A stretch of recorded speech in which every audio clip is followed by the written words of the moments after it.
battle styles on set, team is healed. Right, let's proceed into Route 2. And we get different music here. For only a few seconds, because we have a call.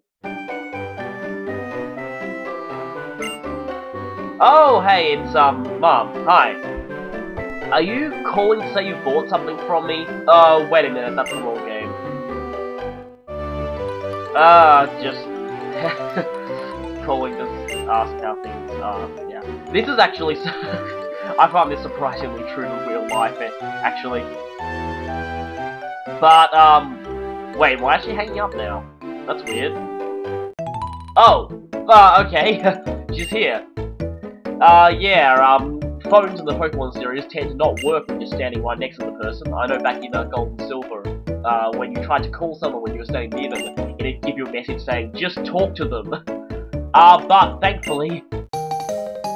Thank you so much!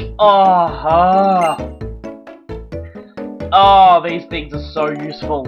Oh, so convenient. Of course, the fourth wall breaking instructions. I was so glad when these things were introduced. It's just early on when you don't have the bike and you need to actually move around really quickly. Just such an arduous ascent, these things. And I just realised I wasn't using the right microphone, okay. Yeah, switched over to the good one now. Sorry about that, I'll have to up the volume of that earlier recording. Anyway, well, of course, if you're alone, you wouldn't actually be able to battle. Well, actually, you would. You just send out a giant glitch and make the game explode. Yeah, if any of you want to see what happens, if you, use the running shoes, this happens. Or if you, go into a battle with no Pokemon, it results in, you sending out a weird glitch thing. Yeah, just testing out going for a run here. Finally!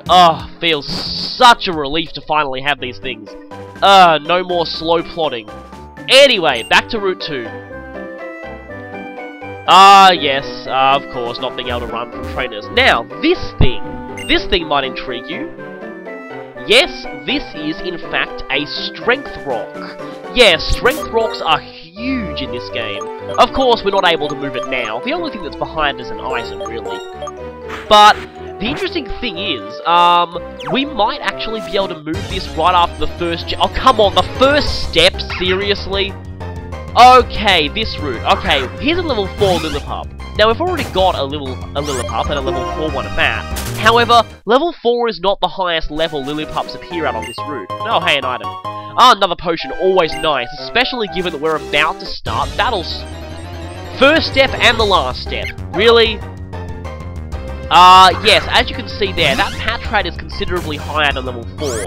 Now, I don't really like catching duplicates, because, you know, it's not fair to the first one you caught. But, I may have to for the first gym. You'll see what I did in a moment. But anyway, the moment you walk here, yes, this battle is unavoidable. We've got our first trainer battle, obviously it's a youngster. It's not youngster Joey with his top percentage of Rattata though. Yeah, that guy. And we have a first introduction to the game's trainer battle theme, given that every single other trainer battle we had before was, used, a unique theme. And he's got a Patrat. Okay, I guess it's kind of like the Rattata thing. And it's level 7. Yep, the same as N. This means that, yeah, even the generic youngsters are on par with bosses at this point. So, yeah, the thing I like about this challenge is that even battles with youngsters can become truly epic affairs. This thing is 2 levels higher than the highest thing we've got at this point. So unless you catch a level 7 right before battling him, which actually is kind of recommended probably, but oh wow! See, this is where things get problematic with our low levels. Because look at this, 1 Leer and he's already 2-hit KOing me exactly. This is bad, and I need to soften him up with a few Leers before, Oh wow, that's 2 Leers? Granted, I've got a negative nature, but still, 2 Leers and I only do that much. This is not looking good. Yeah, like I said, battles with youngsters become epic in this kind of playthrough, wow. This is probably the hardest, first youngster battle I've had in a while, and oh, nice one, Jamie. Ooh, and unfortunately it's faster, so it's going to get 2 hits on me whenever I attack it. Now, of course, Jamie's going to be doing a little more than Amelia did, because he gets stab on tackle, so that's the... yeah, you got to watch for, that. Patrat, and... oh, Bite. Okay, here. From this point on, some of the Pokemon will start having moves. So, you gotta watch out for that one. And, Bite at this point is not that bad. Actually, Bite's probably a good thing, because it's not super effective against anything you can have at this point, and in fact, one thing you can actually catch at this point resists it. So Bite is actually not that bad. Later on, Bite will get a bit annoying. But for the time being, it's not really all that bad, apart from its flinch rate, which can get really damn irritating. Oh boy, you'll see that later. So anyway, our level 4s will never be learning Bite, sadly. So, yeah. And now we get this tutorial. Okay. I love how they actually show you rather than just tell you there. It's funny, in Black and White 2 there's a similar guy, but he asks if you know about jumping ledges, and if you say you already do, he gets really disappointed. So I like to say no just so that I don't feel really bad about it. Anyway, we've got to go and heal after that. That was a surprisingly epic youngster battle. Okay, later on, I will say I'm going to have to be visiting the Pokemon Centers a lot in this challenge. Later on, I might cut out my visits to Pokemon Centers if they get too long. For the time being, I'll just show it because this part's not going to be all that long anyway. Yeah, I've decided to generally split up the parts for, you know, route or city. I didn't really know how to split up the parts for this game at first, because back with Fire Emblem, I could do it by save points. Pokemon has no clearly defined save points, obviously, so, I'm gonna rank to something, aren't I? Yep. Okay, what'll it be? No. This isn't the thing I want. Yeah, there is one new thing you can catch on this route that you haven't seen before, and oh boy, this is gonna be tricky. Oh yeah, run away! Wow, that's actually quite useful at this point, especially when we're stuck at low levels. Yeah, run away is an ability that's useless in battle, but outside of battle, it lets you be guaranteed to run away from opponents. Right, this guy will not actually battle us. Unfortunately, most of the trainers here are unskippable. Oh, way to rub it in, trainer tip sign. Yeah, my Pokemon are never going to have that luxury, because I'm a software pirate. Anyway, over here we have a lass, obviously, because this is the Obligatory Noob Route, where you battle a bunch of noobs for the first time. And she's all obsessed with how cute her Pokemon is. So I'm guessing she's probably not going to be using a Patrat. What's she going to be using? Purloin. It looks like this battle's going to be pretty much identical to the end battle, so this is going to be interesting. Fortunately, again, a level 7 Purloin, not as big threat as a level 7 Patrat, mostly because, one, they can't lower your defense. They can lower your attack, which is really annoying, but still. And two, again, they have low attack stats and no stab off their main attacking move. Oh yeah, they also have assist. This, at this point in the game, I like to call assist useless move. Because, yeah, assist, I could actually take a whole video explaining how assist works. Essentially, assist uses a random move from another Pokemon in your party. See what the problem is for a trainer who only has one Pokemon? Yep, assist does absolutely nothing. This means that every time their AI derps and picks assist, you get a free turn. Later on, you'll see that Lillipup starting level 7 also have a free turn move. You'll see what it is a little later on. Yeah, the free turn attacks are kind of again, an Arceus said early in this playthrough, seriously. Because, again, level 7s are annoying. Aha! Free turn, see? Again? Wow, you are really dumb. Oh, wow. Yeah, we're doing an awful lot to this thing. Yeah, you can get rid of your Growl attack reductions just by switching out, and your Leer reductions will remain on them. So, good. It's kind of good to lead with something with Leer. Just spam Leer a little bit, and then switch out immediately. Because you'll get rid of your Growls, and, oh, again, way to rub it in. Okay, now, there is something, useful I can get here on this route. Let me just check if I've got... Alright, I may need to use a couple of potions. Oh, that battle went surprisingly well, actually. Again, at this point, potions restore 20 HP, so they're pretty much fine for all your healing needs. You generally... Yeah, well, of course, it's the only thing you have at this point, but a potion will pretty much fully heal you. I certainly have enough Pokeballs, so let's go into this big grass patch and see what we get. Aha! This here is what we need, but not at that level, sadly.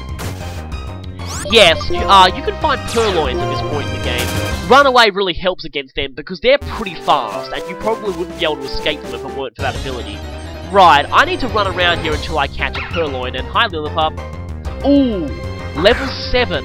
Now, the Lillipups on this route do in fact go up to level 7. As much as I hate, again, nothing can replace Jamie. I don't want to feel bad for him, but the thing is, I just get the feeling the next gym leader is level 14. And I just think that I'm really going to need a level 7 for that one. So, at this point, I might use this. I will say that so far, well, actually, yeah. So far, in everything I've recorded, after the first gym, I have never used any duplicates of the same species in my team before. This is the only time in the whole playthrough that I do so. And I really actually needed to, so I feel bad. I actually tried not to use it until the gym, just because I feel bad to JB otherwise. Here we go. Here is the free turn move I was talking about. Level 7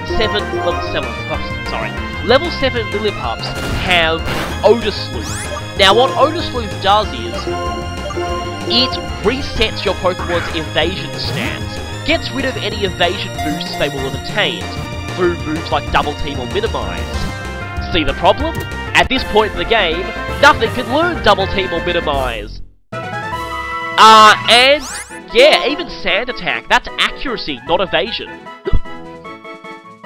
So, yeah, Odor Sleuth is another free turn. Every time a Lillipup uses Odor Sleuth on you, it is completely and utterly useless. So, again, Purloin, Lillipup, both of them have a free turn move.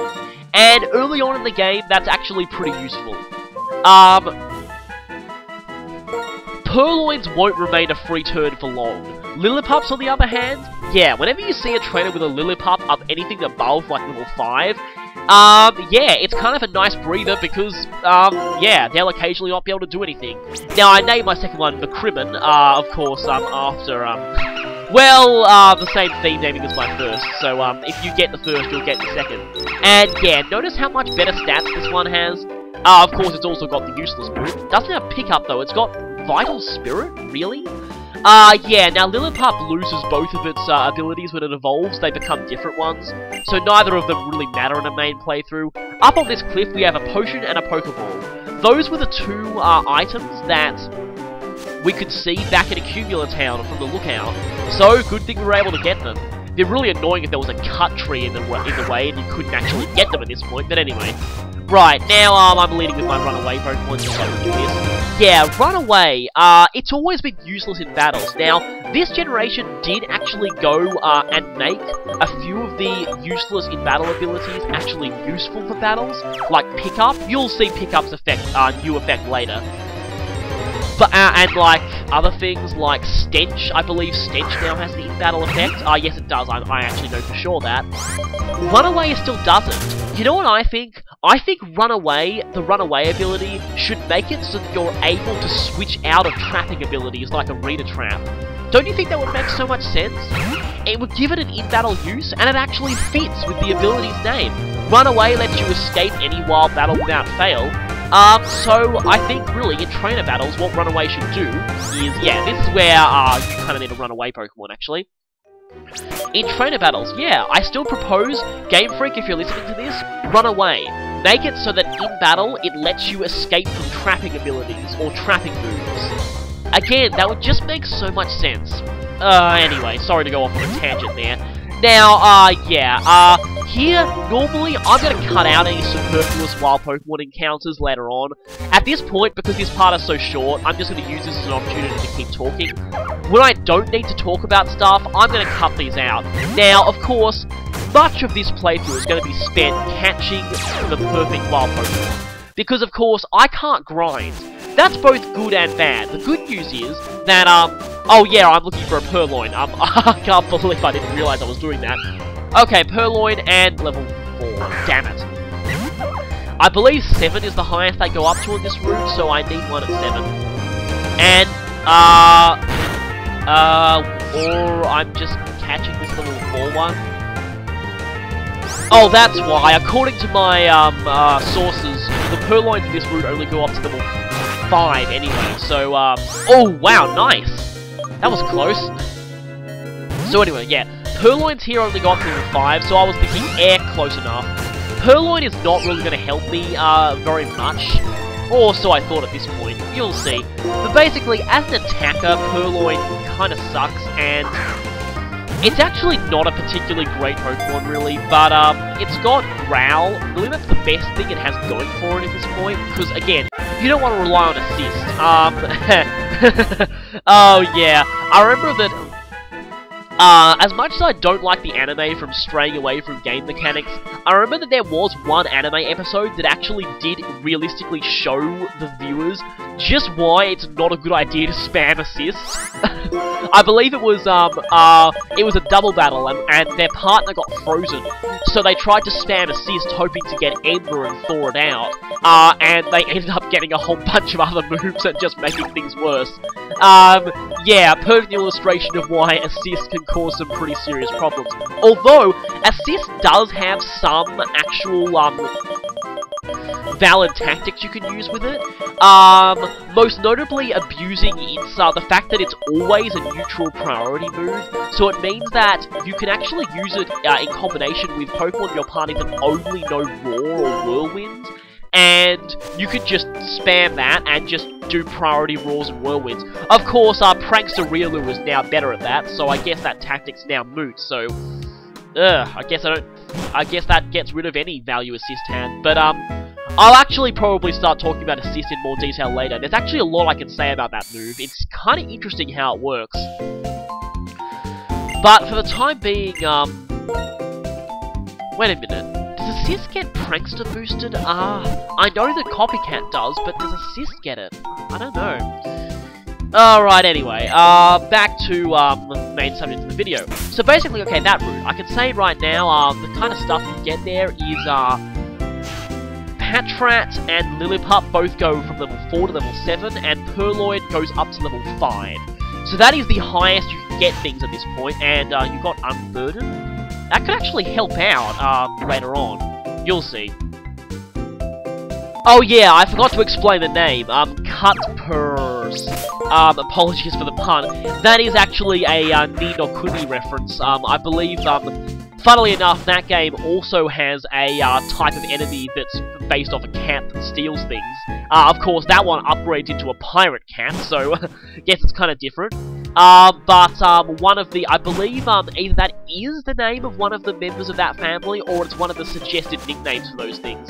Yeah. Speaking of Ni no Kuni, yes, I like that game, but please stop comparing it to Pokemon. It's actually a totally different type of game, and it really, really pisses me off when people start saying, oh, this is what Pokemon should be like. No. Ni no Kuni, totally different style of game to Pokemon. And yeah,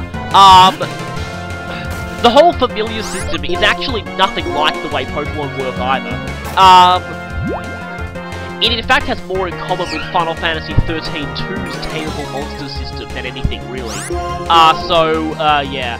Now, here I actually showed probably the one thing useful about Purloin. Growl spamming.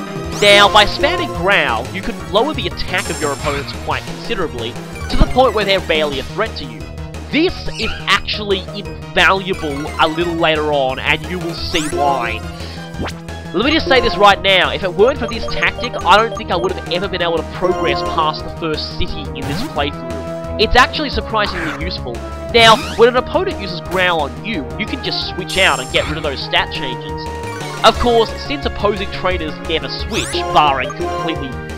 Some of the Battle Subway trainers are smart enough to switch in this game, but regular in-game trainers are not. Some of them do, but early on, definitely not. Basically, at this point, they will never switch out of Growl, which means that their stat changes are pretty much going to be permanent, and they'll be pretty much crippled. It's roughly the best equivalent you have to using Third to cripple things attack at this point. So, well, yeah. So, again, early on in the game, these stat-lowering moves are your friend in this kind of challenge. Later on, when you start getting access to more powerful Pokemon, not so much. But even then, stat-raising moves are still really valuable in this kind of challenge. Because again, when you've got such a big level disadvantage, you really need to manipulate stats in your favour. So items that boost stats are also quite useful. Right then, again, hey, free turn move. So yeah, these level 7 Lillipups, they're not the biggest threat, mostly because of that free turn move. At this point, they have roughly a 1 in 3 chance of doing nothing. So, my Pokemon know the exact same kinds of moves as you. Apart from Growl. Yeah, right. There's a cut tree. Now, of course, we won't be able to get through that one. Okay, give us that route sign just at the end of this route.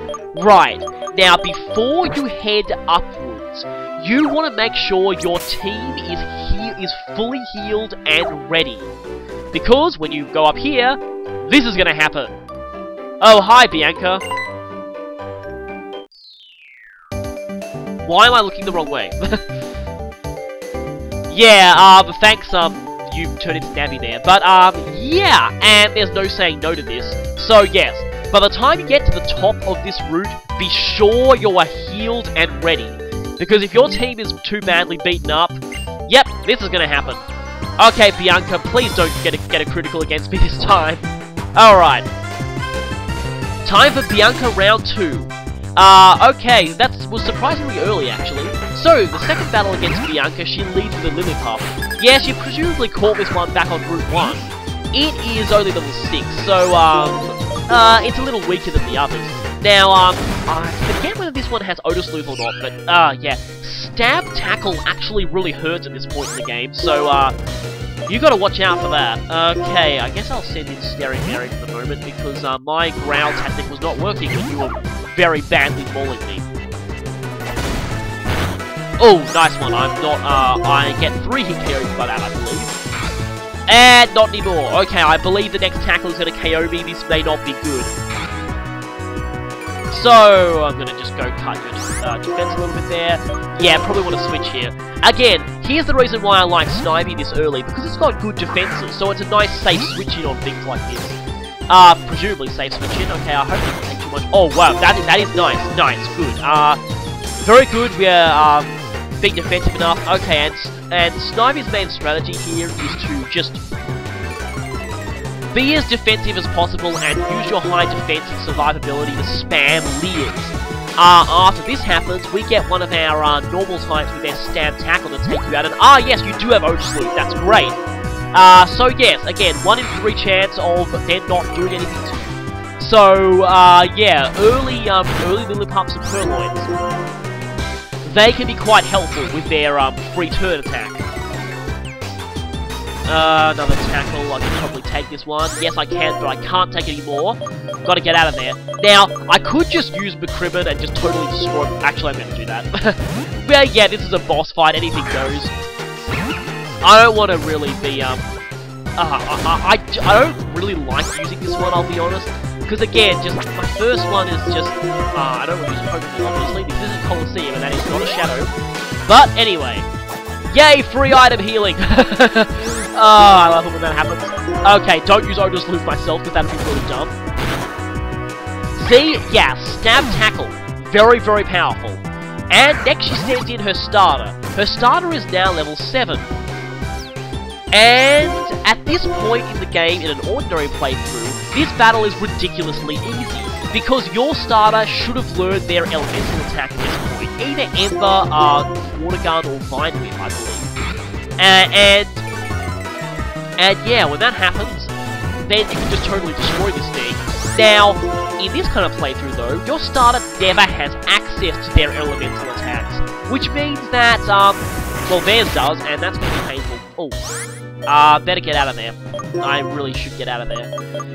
Yeah, actually, for some reason I am switching to Jamie. Yeah, the smart move would have been to go to Snivy there, and, is this gonna do... Oh, actually, that's not bad. I wonder if Jamie can do this. Yeah, I just feel bad for Jamie. I want Jamie to get some action, and ooh, this is not good. 6. so close, come on, we can do this, and actually, I think so. I think Amelia should handle this last one. Yeah, your starter does resist their elemental attack, but they still have a 2-level advantage on you, and you've got nothing super effective against them. In fact, I'd actually go so far as to say that in this challenge, Bianca at this point is actually, well, I'll just say, Bianca Battle 2 is actually harder than Cherub Battle 2. Oh, here we are introduced to a loving mechanic that AI trainers have used ever since, was it 3rd gen? Oh yeah, it's a very, very fondly used, remembered mechanic by players. Quote-unquote sarcasm. Fortunately they're gone.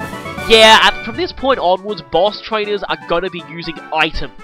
This gets really, really irritating. Essentially, they usually only use their items when they're down to red health, so you want to keep them away from that zone, but still keep it in range for you'll be able to KO them, so... I'll explain this more when we battle gym leaders, because the gym leaders are the real ones who use this. So anyway, Bianca is down, and with that, we've done everything we can on this route. So join me next time when we enter Straighten City.